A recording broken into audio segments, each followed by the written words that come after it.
দুই ধরনের পরিবারে আত্মীয়তা করার আগে হাজারবার ভাববেন, না হলে পরে আফসোস করতে হবে আপনার। এই দুই ধরনের পরিবারে আত্মীয়তা সচরাচর করতে চাবেন না, কেননা গুরুত্বপূর্ণ একটা বিষয়। আমাদের যে আত্মীয়তা করি, এই আত্মীয়তার ক্ষেত্রে কাদের সাথে আত্মীয়তা করব, এটা যদি রসুলের সুন্নাহ অনুযায়ী না করি, রসুলের ইনস্ট্রাকশনগুলো না মানি, তাহলে পরবর্তীতে কিন্তু আফসোস করতে হয়। এই যে ছেলে মেয়ে বিয়ে দেওয়ার মাধ্যমে আমরা আত্মীয়তা করি, অবশ্যই খেয়াল রাখবেন যেন এই দুই পরিবারে আমাদের আত্মীয়তা না হয়। তার মধ্যে এক নাম্বার হচ্ছে, যেই পরিবারে আপনি দেখবেন কর্তৃত্বে রয়েছে ওই পরিবারের মহিলা, অর্থাৎ পুরুষ মানুষের উপর মহিলা মানুষ বেশি কথাবার্তা বলে, মহিলা মানুষ ওই পরিবার পরিচালনা করে, এরকম কোনো পরিবার যদি পান, সচরাচর ওই পরিবারে আত্মীয়তা করবেন না। এর কারণ কি জানেন? কোনো পরিবারের কর্তৃত্ব যদি মহিলার হাতে থাকে, বুঝতে পারবেন ওই পরিবারের পুরুষদের মধ্যে কোনো গায়রত নাই, ওই পরিবার ব্যবস্থা কখনো সুন্দর হতে পারে না।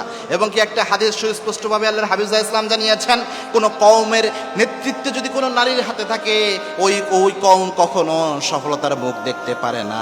একটা পরিবারের কর্তৃত্ব যদি মহিলার হাতে থাকে, এটা কোরআনের আয়াতের বিপরীত। আল্লাহ কোরআনে বলেছেন, আল রিজালু কাওয়ামুনা আলান নিসা, পুরুষরা হচ্ছে নারীদের জন্য পরিচালক স্বরূপ, পুরুষরা নারীদের পরিচালনা করবে, এটাই হচ্ছে আল্লাহর বিধান। পুরুষ মানুষ পরিচালক থাকবে, হ্যাঁ, পরিবারের যে কোনো সমস্যা সুবিধা অসুবিধা নারীর সাথে পরামর্শ করবে। আল্লাহর হাবিব যেটা করতেন, আল্লাহর হাবিব ইসলাম তার স্ত্রীদের সাথে পরামর্শ করতেন। মা আয়েশার কাছে আল্লাহর হাবিব ইসলাম পরামর্শ নিতেন, খাদিজা রাদিয়াল্লাহু তাআলার কাছে আল্লাহর হাবিব ইসলাম পরামর্শ নিতেন। এটা একটা রাসূল ইসলামের সুন্নাহ ছিল।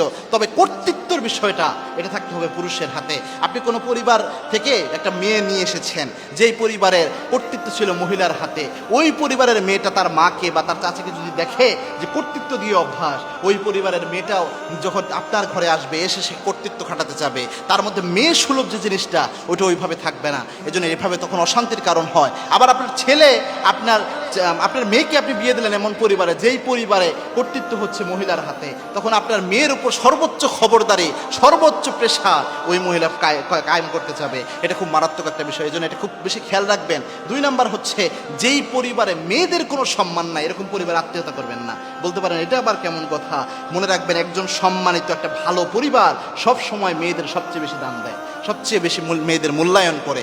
মেয়েদের সম্মান নাই, রেসপেক্ট নাই, মেয়েদের কোনো মর্যাদা নাই। যে পরিবারে তুচ্ছতাচ্ছিল্যভাবে দেখা হয়, ইহুদিদের মতো, ইহুদিরা যেমন মহিলাদেরকে বাজেভাবে দেখতো, তারা এদেরকে ভোগের পণ্য মনে করতো, এরকমভাবে যদি তুচ্ছতাচ্ছিল্যভাবে কোনো পরিবারে মেয়েদেরকে দেখা হয়, বুঝতে পারবেন এই পরিবারে আত্মীয়তা করলে কোনোভাবেই কল্যাণকর হতে পারে না। কেননা আপনার ছেলেকেও যদি ওই পরিবারের মেয়ে দিয়ে বিয়ে করান, তখন যে পরিবারের কাছে তার মেয়েরই মূল্য নাই, তার মেয়ের জামাইয়ের কতটুকু মূল্য থাকবে?